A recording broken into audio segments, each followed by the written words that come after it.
Hello friends, once again I welcome you all to our channel. आज हम sources और features of constitution पढ़ेंगे। संविधान को बनने के लिए हमारे संविधानविदों ने जिन सोर्सेस का, जिन स्रोतों का इस्तेमाल किया और हमारे संविधान को बनाया, वो हम आज देखने वाले हैं। इसके अलावा हम उसके कुछ फीचर्स को देखेंगे। फीचर्स से मेरा मतलब है कि संविधान किस प्रारूप में है, उसकी फिलॉसफी क्या है, इससे क्वेश्चंस बनते हैं। आपको जानना जरूरी है, आगे ये सब चीज आपके काम आएगी। तो let's start our today's lecture. इससे पहले मैं आप सभी जो भी स्टूडेंट्स यहाँ कमेंट किए थे कल मेरे क्वेश्चन का, वो मुझे बहुत अच्छा लगा। ये क्वेश्चन के आंसर अगर आप देते हैं तो हमें मोटिवेशन मिलता है। तो आई होप कि आप सभी ऐसे ही हमारा साथ देंगे और हमारे चैनल को और भी आगे लेकर के जाएंगे, ताकि हमें मोटिवेशन हो, आप और इसे आगे बढ़ाएं। So let's start our today's topic. आज हम पहले देखते हैं सोर्सेज ऑफ कॉन्स्टिट्यूशन। तो अगर मैं इन सोर्सेज की बात करूं तो ये दो भागों में बटे हुए हैं। सबसे पहला है indigenous source, and second one is foreign source.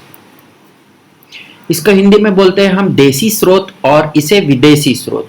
तो देसी स्रोत जो है वो है केवल government of India act 1935, Bharat शासन अधिनियम 1935 जो पारित किया गया था ब्रिटिश संसद के द्वारा, और उस समय भारत में वो लागू किया गया था, वो है हमारा क्या, इंडिजीनियस सोर्स या देसी स्रोत जिसे बोलते हैं।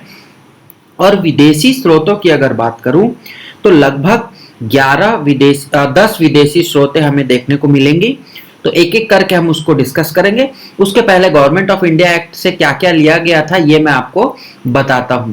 देखिए, जो चीजें मैं यहाँ आपको बताता हूँ, शॉर्ट में यहाँ लिखता हूँ, वो सारी चीजें या तो आप नोट कर लीजिए, या फिर अगर आपको यहाँ कोई स्किप हो जाता है तो आपके जो नोट्स मैं प्रिपेयर कर रहा हूँ, पीडीएफ नोट्स आपको देंगे, उसमें सारी चीजें आपको दी हुई रहेंगी। तो आप बिल्कुल भी चिंता ना करें, और आपको एक बहुत ही प्रिसाइज मैं नोट्स दूंगा, जो कि आपके केवल एसएससी के लिए आप उतने नोट्स को पढ़ेंगे तो आपके सारे क्वेश्चन उससे सॉल्व हो जाएंगे। तो गवर्नमेंट ऑफ इंडिया एक्ट जो हम लोगों ने देखा, इसमें कौन कौन से फीचर्स लाए गए थे। तो इसमें था सबसे पहले फेडरल सिस्टम। फेडरल सिस्टम का मतलब होता है जहां कि सेंटर और यूनियन एक साथ काम करे, केंद्र और राज्य दोनों ही एक साथ काम करे। देन सेकंड जो इसका था वो था गवर्नर का ऑफिस, मतलब राज्यपाल का जो ऑफिस है। Then third one is judiciary, न्यायपालिका यहां से ली गई थी। फिर यहां से और क्या लिया गया था, पीएससी, पब्लिक सर्विस कमीशन, लोक सेवा आयोग जो था उसको लिया गया था, और कुछ एडमिनिस्ट्रेटिव डिटेल्स यहां से ली गई थी। एडमिनिस्ट्रेटिव डिटेल्स का मतलब होता है कि जो हमारी कार्यपालिका है उसके कुछ फंक्शंस यहां से लिए गए थे, बट उतना डीप में नहीं। बस आपको ये चीज याद रखना है कि India government of India act 1935 से क्या क्या लिया गया था। तो federal system, then governor office, judiciary, then पीएससीज that is public service commissions, administrative details. अब हम चलते हैं हमारे फॉरेन जो सोर्सेस थे, विदेशी स्रोतों पे। तो इसमें सबसे पहला और सबसे इंपॉर्टेंट है हमारा ब्रिटिश कॉन्स्टिट्यूशन, क्योंकि हम ब्रिटेन के ही गुलाम थे और उनका जो इम्पैक्ट था हमारे कॉन्स्टिट्यूशन पर बहुत ज़्यादा पड़ा। इसीलिए ब्रिटिश कॉन्स्टिट्यूशन का जो फीचर्स है वो हमने बहुत से कॉपी किए। सबसे पहला जो था वो था पार्लियामेंट्री फॉर्म ऑफ गवर्नमेंट। अगर आप ब्रिटेन में देखेंगे तो वहां आपको दिखता है कि जो संसद जो बनाई गई, जो सरकार बनती है वो संसदीय प्रणाली की होती है। लेकिन आप अगर अमेरिका में जाएंगे तो वहां पर आपको क्या दिखेगा, प्रेसिडेंशियल फॉर्म ऑफ गवर्नमेंट, राष्ट्रपति जो राष्ट्राध्यक्ष वाला जो शासन है वो आपको दिखता है। हम उसके बारे में आगे पढ़ेंगे, डोंट वरी।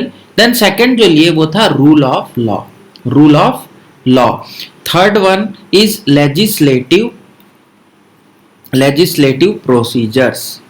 लेजिस्लेटिव प्रोसीजर्स विधायन का जो नियम है, विधि बनाने की जो प्रक्रिया है, जो संसद द्वारा बनाई जाएगी उस प्रक्रिया को लिया गया।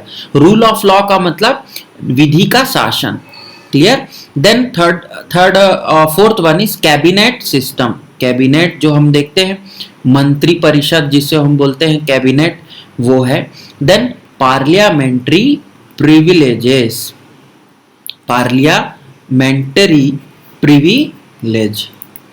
देखिए ये जो सारे चीज मैं आपको बता रहा हूँ, ये सब चीज हम जैसे जैसे इनके चैप्टर्स आते जाएंगे हम उसको डिटेल में पढ़ेंगे, बट अभी आप बस नाम याद रख लीजिए, मैं शॉर्ट में आपको बता दूंगा।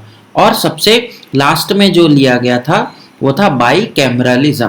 बाईकैमरलिज्म मतलब द्विसदनी व्यवस्था जिसको बोलते हैं हिंदी में, जिसमें लोकसभा और राज्यसभा दोनों आएगा। और पार्लियामेंट्री प्रिविलेजेस का मतलब होता है कि जो हमारे पार्लियामेंट में चुने हुए मेंबर्स हैं उनके कुछ विशेषाधिकार हैं, तो ये संसदीय विशेषाधिकार इनको हम बोलते हैं। आपको अगर क्वेश्चन आएगा, जैसा कि लास्ट ईयर पेपर में पूछा था कि स्पीकर का जो पद है वो कौन से, या स्पीकर के जो पद का प्रावधान है वो कहाँ से लिया गया, तो भाई स्पीकर कहाँ होगा, स्पीकर होगा आपका पार्लियामेंट में, और वो भी अच्छे, और हम डीप में बोलें तो उसको लोकसभा में। तो लोकसभा की तो parliamentary form of government, legislative procedure, सारा चीज जब ब्रिटिश कॉन्स्टिट्यूशन से लिया गया है, तो आप इतना तो बिल्कुल समझ जाएंगे कि स्पीकर का जो पद होगा वो कहाँ से लिया जाएगा, अल्टीमेटली ब्रिटिश कॉन्स्टिट्यूशन से। चलिए आगे देखते हैं। सेकेंड जो कंट्री है हमारी वो है important, US, United states of America. US constitution इसको बोलते हैं। यूनाइटेड स्टेट्स ऑफ अमेरिका से सबसे इंपॉर्टेंट चीज जो ली गई वो है फंडामेंटल राइट्स, जिसे हम मूल अधिकार बोलते हैं। यहां से आपके क्वेश्चंस हर साल पूछे जाते हैं, लगभग हर पेपर में आपको ये क्वेश्चन दिखते हैं। हम इसको पार्ट थ्री में इसको डील करेंगे, आप आगे बने रहिएगा। Then independence of judiciary, independence of judiciary. Judiciary अभी मैंने आपको बताया, जुडिशियरी मतलब न्यायपालिका, और न्यायपालिका की स्वतंत्रता, इंडिपेंडेंस ऑफ जुडिशियरी लिया गया। देन जुडिशियल रिव्यू, आप बहुत ये वर्ड सुनते होंगे, जुडिशियल रिव्यू, आप न्यूज वगैरह देखते होंगे तो ये वर्ड आपको मिलता होगा। जुडिशियल रिव्यू का मतलब है न्यायिक पुनराविलोकन, अपने ही दिए गए निर्णय को फिर से बदल करके देना या उस पर पुनर्विचार करना, इसे ही जुडिशियल रिव्यू कहा जाता है। Then impeachment of president. अभी अभी अगर आप न्यूज देख रहे होंगे तो राष्ट्रपति का चुनाव होने वाला है यूएस अमेरिका में। कुछ दिन पहले वहां के राष्ट्रपति पर महाभियोग लगाया गया था, बट वो पारित नहीं हुआ, वो उसके लिए पारित नहीं हो पाया वहां की जो कांग्रेस थी वहां से। तो इम्पीचमेंट का मतलब होता है महाभियोग, किसका, राष्ट्रपति का। क्लियर है, ये भी वहीं से लिया गया है, बट यहां पर डिफरेंस है, आप याद रखेंगे कि यूएस के कॉन्स्टिट्यूशन में इम्पीचमेंट का डेफिनेशन अलग है और हमारे यहाँ डेफिनेशन अलग है। डेफिनेशन बोलने का मतलब मेरे प्रोसेस से है। देन रिमूवल ऑफ जजेस। अब जजेस जो होंगे वो सुप्रीम कोर्ट के भी होंगे और हाई कोर्ट के भी होंगे, तो दोनों ही जजेस को कैसे रिमूव करना है उसका भी प्रोसेस कहां से लिया गया, यूएस से। Then post of vice president, vice president उपराष्ट्रपति का जो पद है वो भी कहां से लिया गया है, यूनाइटेड स्टेट्स ऑफ अमेरिका के कॉन्स्टिट्यूशन से लिया गया है। और आपको एक चीज और बता दूं यहीं पर कि यूएस का जो कॉन्स्टिट्यूशन था वो विश्व का सबसे पहला रिटन कॉन्स्टिट्यूशन इन्होंने बनाया, लिखित संविधान जिसे हम बोलते हैं, पहला था, फर्स्ट इन द वर्ल्ड, विश्व में सबसे पहला। वैसे तो सबसे पुराना देखें तो ब्रिटेन का है, बट वो लिखित नहीं था, तो यहां पर थोड़ा सा याद रखना है। देन आप बात करें नेक्स्ट जो हमारा है वो है आयरिश कॉन्स्टिट्यूशन, आयरलैंड के संविधान। तो आयरलैंड के संविधान से हमने लिया डीपीएसपी, बहुत इंपॉर्टेंट पार्ट है ये। पार्ट 3 में था फंडामेंटल राइट्स, ये हम पढ़ेंगे पार्ट 4 में। यहां से भी आपके क्वेश्चंस बनते हैं आपके एसएससी के पेपर में, मैंने देखा है, तो ये पार्ट भी आपके लिए इंपॉर्टेंट है। इसे बोला जाता है directive principles of state policy, राज्य के नीति निदेशक तत्व। राज्य जब भी कोई कानून बनाएगा तो इन नीतियों के आधार पर ही बनाएगा, इन नीतियों के विरुद्ध वो नहीं बना सकता। या फिर इसको आप ऐसा भी बोल सकते हैं कि राज्य जब नीति बनाता है तो इन सारे जो भी इनके प्रावधान लिखे गए हैं भाग 4 में, पार्ट 4 में, उन सारों को देख करके बनाता है। देन इसमें है nominations nominations of Rajya Sabha members. आपने पढ़ा होगा कि राज्यसभा सॉरी मेंबर्स, ये आएगा मेंबर्स, राज्यसभा मेंबर्स। आप जानते होंगे कि सचिन तेंदुलकर और भी बहुत सारे फिल्म एक्ट्रेस को क्या किया जाता है, राज्यसभा में नामांकित किया जाता है। और ये कौन करते हैं, ये राष्ट्रपति करते हैं। तो राज्यसभा के जो मेंबर्स का नॉमिनेशन वाला भाग था वो कहां से लिया गया, आयरलैंड के कॉन्स्टिट्यूशन में, कॉन्स्टिट्यूशन से लिया गया। और प्रेसिडेंट का जो प्रेसिडेंशियल इलेक्शन मोड या इलेक्शन प्रोसेस या इलेक्शन मेथड बोल सकते हैं, ये भी यहीं से लिया गया है। Method of election of president, Bharat के राष्ट्रपति का जो चुनाव होगा उसकी जो प्रक्रिया है, उसके जो मेथड है, उसे कहां से लिया गया, आयरलैंड के कॉन्स्टिट्यूशन से लिया गया। अब हम बात करते हैं हमारे चौथे संविधान की, जो कि था ऑस्ट्रेलियन कॉन्स्टिट्यूशन। ऑस्ट्रेलिया के संविधान से क्या क्या लिया गया, तो सबसे पहले आपको याद रखना है कंकरेंट लिस्ट। कंकरेंट लिस्ट का मतलब होता है कि समवर्ती सूची। समवर्ती सूची कौन सी सूची है, वह सूची देखिए, भारत में जितने भी विषय हैं, जितने भी सब्जेक्ट्स हैं, उनको 3 भागों में बांटा गया है। तो 3 लिस्ट आपको देखने को मिलेगा। पहला यूनियन लिस्ट, स्टेट लिस्ट और कॉन्करेंट लिस्ट। ये सारा चीज मैं आपको शेड्यूल्स में पढ़ाऊंगा। शेड्यूल जो है वो है, इसका जो शेड्यूल है वो है शेड्यूल 7, वहां पर आपको ये मिलेगा। ये सारा डिटेल हम बाद में चर्चा करेंगे। अभी आपको याद रखना है कंकरेंट लिस्ट जो लिया गया वो ऑस्ट्रेलिया से लिया गया। Then freedom of trade commerce, freedom of trade and commerce. आप भारत के किसी भी राज्य में जाकर के अपना व्यवसाय शुरू कर सकते हैं और वहां पर क्या कर सकते हैं, आप वाणिज्य व्यवसाय जो भी आपको ट्रेड वगैरह करना है वो कर सकते हैं। ये भी लिया गया। और एक चीज यहां से ली गई, जॉइंट सीटिंग। जब भी संसद, आपको थोड़ा तो आइडिया होगा, वैसे मैं आपको आगे पढ़ाऊंगा ही, कि भारतीय संसद 2 सदनों में बटी हुई है, या 2 सदन मिलकर के संसद बनाते हैं, लोकसभा और राज्यसभा। तो ऐसा कोई विषय, ऐसा कोई बिल जिस पर क्या हो, दोनों जो सदन है वो अंतिम रूप से क्या हो, कोई भी डिसीजन ना ले पाए, असहमत हो, तो वहां पर राष्ट्रपति क्या करते हैं, जॉइंट सिटिंग बुलाते हैं। ठीक है, तो ये जो प्रोसेस, ये जो प्रोसीजर है या ये जो प्रावधान था वो कहां से लिया गया, ऑस्ट्रेलिया के संविधान से लिया गया। देन नेक्स्ट जो हमारा संविधान है, बहुत ही इंपॉर्टेंट है, वीमर कॉन्स्टिट्यूशन। ये कहां का कॉन्स्टिट्यूशन है, वीमर कॉन्स्टिट्यूशन है जर्मनी का। मैं आपको इसको याद करने का तरीका बताऊंगा, पहले मुझे डिस्कस कर लेने दीजिए। वीमर कॉन्स्टिट्यूशन ऑफ जर्मनी, देखिए उसके कॉन्स्टिट्यूशन का ये नाम है, आपको कंफ्यूज नहीं होना है। वीमर संविधान भी लिख देगा तो आपको याद रखना है कि वो कहां का है, जर्मनी का। तो यहां से जो केवल एक ही चीज ली गई और बहुत इंपॉर्टेंट है, suspension of fundamental rights during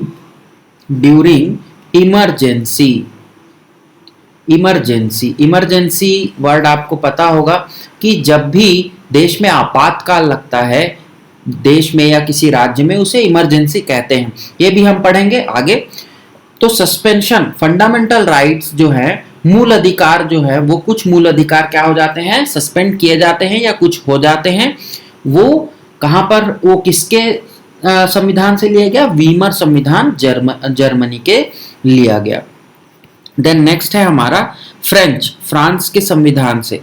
तो फ्रांस की क्रांति बहुत इंपॉर्टेंट है। आपने सुना होगा, पढ़ा होगा कि फ्रांस की क्रांति, और वही क्रांति से ही बहुत सारा चीज हमें याद हो जाएगा। Republic and ideals of liberty, equality and fraternity.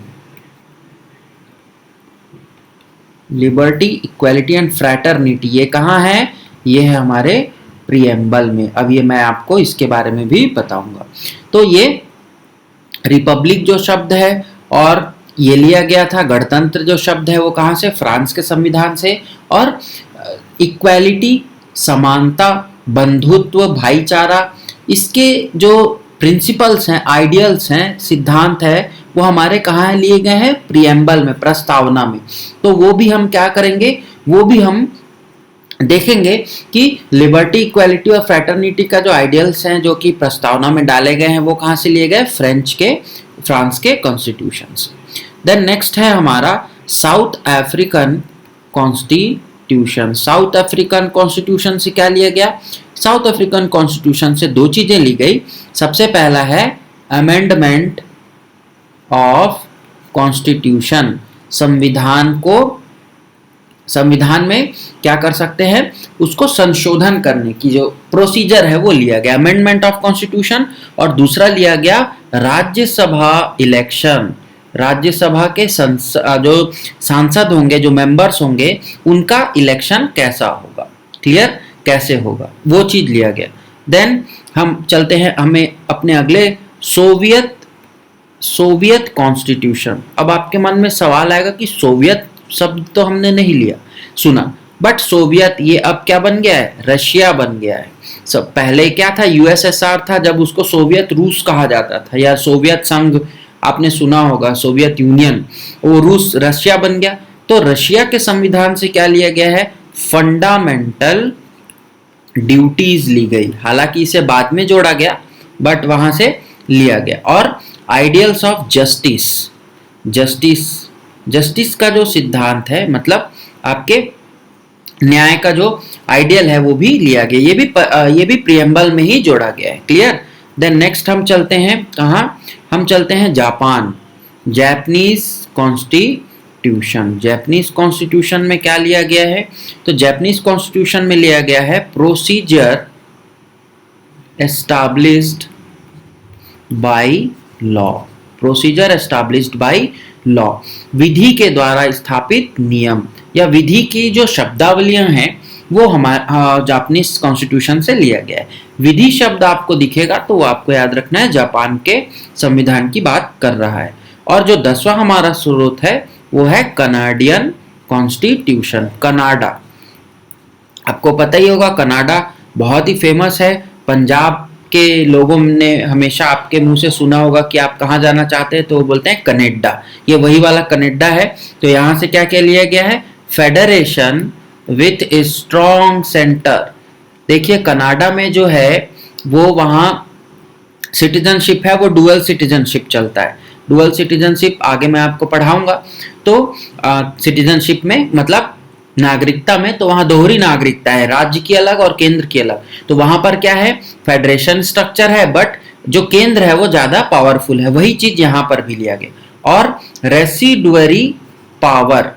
Residuary power कहां रहेगा?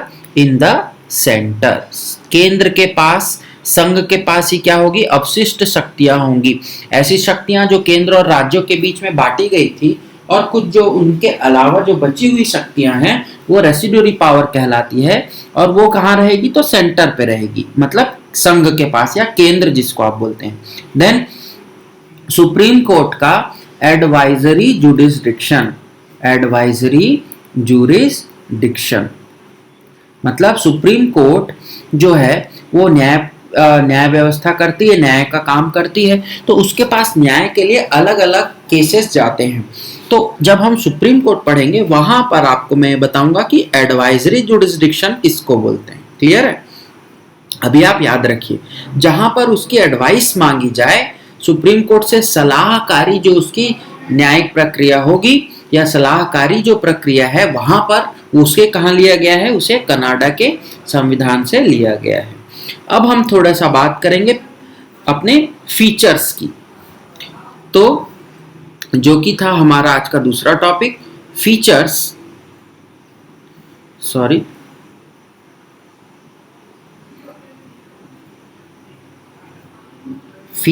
Of constitution. देखिए क्लासेस जो है वो आपकी लगातार आएंगी। आपको डेली डेली इसको अटेंड करना जरूरी है, नहीं तो आपका एक एक टॉपिक छूट जाएगा और पुराने टॉपिक से ही रिलेटेड आगे के टॉपिक्स होने वाले हैं। जब भी आपको जीएस पढ़ना है आपको फर्स्ट क्लास से ही अटेंड करना चाहिए, नहीं तो आपका क्या होगा, पुराने से ही रिलेटेड आगे के भी टॉपिक्स होते हैं। सबसे पहला है कि इसको मैं डिस्कस बस करूंगा, इसको लिखने की आवश्यकता नहीं है आपको, बस इसको जान लेना चाहिए। तो जैसा हमने देखा कि यहाँ 10 और 1 मिला करके टोटल लगभग 11 स्रोतों से ये क्या किया गया है, ड्रॉ किया गया है। मतलब इसे बनाने के लिए विभिन्न 11 सोर्सेस का इस्तेमाल किया गया, विभिन्न स्रोतों का इस्तेमाल किया गया। ये इसकी पहली विशेषता है। देन आपको याद रखना है कि लेंथीएस्ट रिटन कॉन्स्टिट्यूशन है ये, सर्वाधिक लंबा लिखित संविधान। देखिए लिखित संविधान पहला मैंने बताया यूएस, बट सबसे लंबा लिखित संविधान कौन सा है, तो भारत का है। फिर इसका एक और बहुत इंपॉर्टेंट फीचर है rigid as well as flexible. इसको हम देखेंगे, इसके बारे में पढ़ेंगे भी कि कहीं कहीं पर संविधान जो है वो बहुत सख्त है। सख्त बोलने का मतलब उसमें कोई भी बदलाव नहीं किया जा सकता, बट कहीं कहीं वो फ्लेक्सिबल भी है।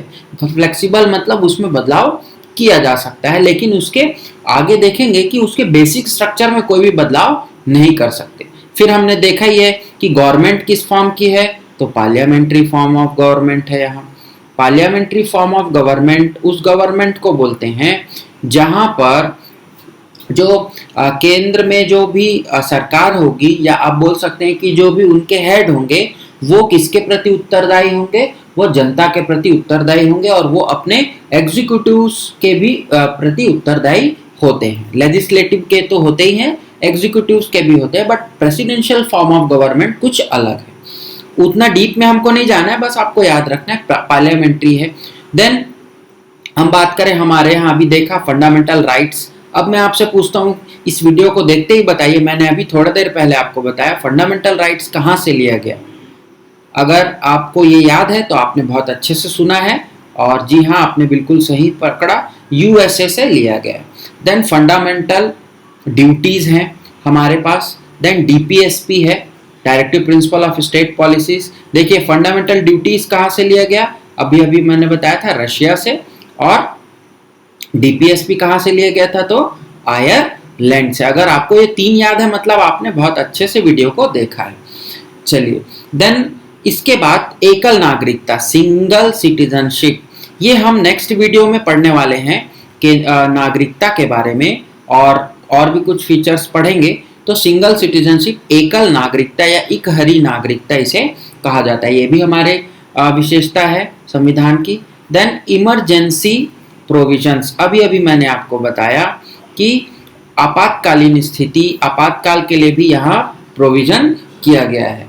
फिर 3 टियर गवर्नमेंट, जो गवर्नमेंट का जो फॉर्म है वो तीन स्तरीय वाला है, 3 टियर है। देखेंगे कौन कौन से इसके टियर्स हैं। तो ये सारा अगर आप बोलें तो ये हमारे संविधान की क्या है, विशेषताएं हैं, फीचर्स हैं। अब इसके अलावा एक जो इम्पोर्टेंट टॉपिक इसी से जुड़ा हुआ जो रह जाता है वो है प्रीएम्बल, प्रस्तावना। मैंने आपको कल बताया था कि ये जो प्रीएम्बल था ये हमारे कहाँ से बनाए थे इसको, तो जवाहरलाल नेहरू, आपको याद होगा फर्स्ट वीडियो में मैंने आपको बताया था जवाहरलाल नेहरू ने क्या प्रेजेंट किया था, ऑब्जेक्टिव रिजोल्यूशन। अगर जिन्होंने नहीं देखा वो वीडियो देख लेंगे। ऑब्जेक्टिव रिजोल्यूशन जो प्रस्तुत किया उसी से ही क्या बना, प्रीएम्बल बना, प्रस्तावना ली गई। और प्रस्तावना क्या है, फिलॉसफी है, it is just a philosophy. ये क्या है भाई, हमारे यहाँ जो भी कानून वगैरह बनेंगे, जो भी विधायन का कार्य होगा, वो सारा कार्य कैसा होगा, वो सब किसी ना किसी फिलॉसफी पे बेस्ड होगा। कोई भी काम आप करते हैं कुछ फिलॉसफी होती है, ऐसे ही फिलॉसफी आप बोल सकते हैं या डायरेक्टिव्स बोल सकते हैं इनको, ठीक है। तो प्रीएम्बल इंपॉर्टेंट है। अब प्रीएम्बल जो सबसे पहली बार किस संविधान में इसको जगह दी गई थी, ये क्वेश्चन आएगा, तो आंसर इज अमेरिका। अमेरिका के संविधान में सबसे पहली बार इसे लिखा गया था, ठीक है, या इसे शामिल किया गया था। और इसका भारतीय जो हमारा प्रीएम्बल है वो क्या है, वो 42nd अमेंडमेंट। देखिए भारतीय संविधान में जो प्रीएम्बल लिया गया वो तो आपको बोले कि 1949 में उसे अपना लिया गया, बट उसमें बदलाव किया गया केवल एक ही बार, वो है 42nd अमेंडमेंट से। कब हुआ था ये? 1976 में हुआ था। और उसमें क्या जोड़ा गया था? 3 शब्द जोड़े गए थे, socialist, secular and integrity. Integrity आपने पढ़ा होगा जब आप सीबीएसई वगैरह की बुक पढ़ते हैं, तो वहाँ सबसे पहले पेज में आपको एक लिखा रहता है, कुछ ऐसे टेक्स्ट में ऐसे एक बॉक्स बना करके उसमें कुछ लिखा रहता था। अगर आपने ध्यान से पढ़ा होगा तो वही था हमारा ये preamble, we the people of India, इस तरह से कुछ लिखा होगा, वही हमारा क्या है? प्रियम्बल है। तो प्रियम्बल वैसे तो याद होना चाहिए, बट आपके लिए जरूरी नहीं है। बट आपको थोड़ा सा इसमें मैं बता दूं कि अमेरिका में जो संविधान जब लिखा गया तो वहां से ये शब्द लिया गया था, we the people. We the people जो शुरुआत के 3 लेटर्स हैं हमारे प्रियम्बल के, ये कहां से लिए गए थे? ये अमेरिका से लिए गए थे। फिर वहां बहुत सारे शब्द उसमें बनाए, जिसमें 42वां संविधान संशोधन जब हुआ 1976 में, तो सोशलिस्ट मतलब समाजवादी, सेक्युलर मतलब पंथ निरपेक्ष, और इंटेग्रिटी मतलब अखंडता शब्द उसमें जोड़ा गया। सोशलिस्ट समाजवादी होगा हमारा जो संविधान है या हमारा जो राष्ट्र है। देन सेक्युलर होगा, पंथ निरपेक्ष होगा। देखो, धर्म निरपेक्ष अलग चीज होती है, पंथ निरपेक्ष अलग चीज होती है। आप बोलेंगे कि जैन एक धर्म है, जैन धर्म आप पढ़ते हैं, लेकिन आप वरकरी क्या पढ़ते हैं? वरकरी पंथ पढ़ते हैं, वरकरी धर्म नहीं बोलते। ये मैं थोड़ा बहुत बता दूंगा इसको आपको जब हिस्ट्री पढ़ेंगे। तो वरकरी धर्म नहीं बोलते, वो पंथ है। पंथ और धर्म में थोड़ा सा फर्क है। तो पंथ निरपेक्ष जो है वो कहा गया।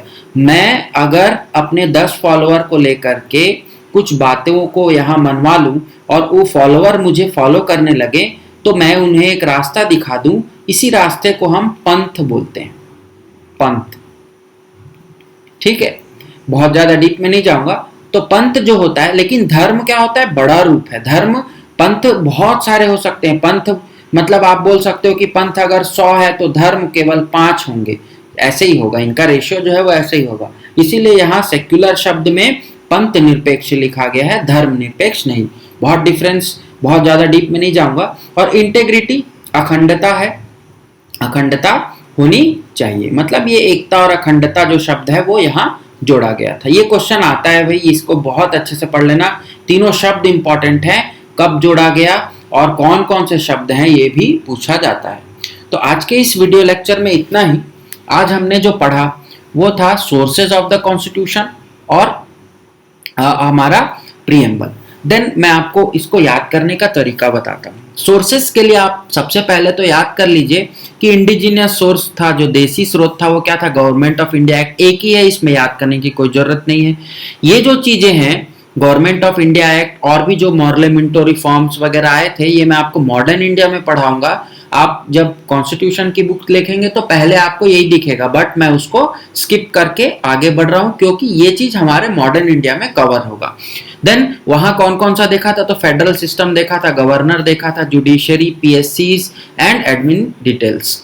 देन ब्रिटेन की बात करूं तो मैंने आपको बताया कि ब्रिटिश का हमारे ऊपर राज था, हमने वहां से बहुत सारी चीजें ली। सबसे पहले तो पार्लियामेंट्री फॉर्म लिया, लेजिस्लेटिव प्रोसीजर्स लिया, cabinet system, parliamentary privileges, bicameralism, majority of the क्या चीजें हैं? पार्लियामेंट से रिलेटेड हैं। देन अमेरिका से तो हमने क्या लिया? सबसे इंपॉर्टेंट फंडामेंटल राइट्स लिया, ये क्वेश्चन आएगा। जुडिशरी जो है वो अमेरिका की ज्यादा पावरफुल है, बहुत अच्छी है, इसीलिए वहां से जुडिशरी के बहुत सारे चीज लिए गए। ये याद करने का तरीका है।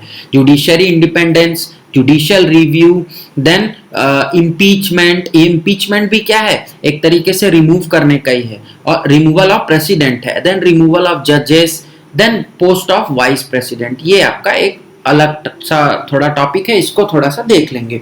लेकिन आगे चलते हैं। Irish constitution, DPSP, most important. DPSP कहां से लिया गया? आयरलैंड से लिया गया। ठीक है। ऑस्ट्रेलिया के कॉन्स्टिट्यूशन से क्या लिया गया? तो कंकरेंट लिस्ट। क्वेश्चन आएगा कंकरेंट लिस्ट कहां से लिया गया? समवर्ती सूची कौन से संविधान से? तो ऑस्ट्रेलिया के संविधान से। फ्रीडम ऑफ ट्रेड, व्यापार और वाणिज्य की स्वतंत्रता और जॉइंट सिटिंग, ये आर्टिकल है हमारा 108, आगे पढ़ाऊंगा आपको।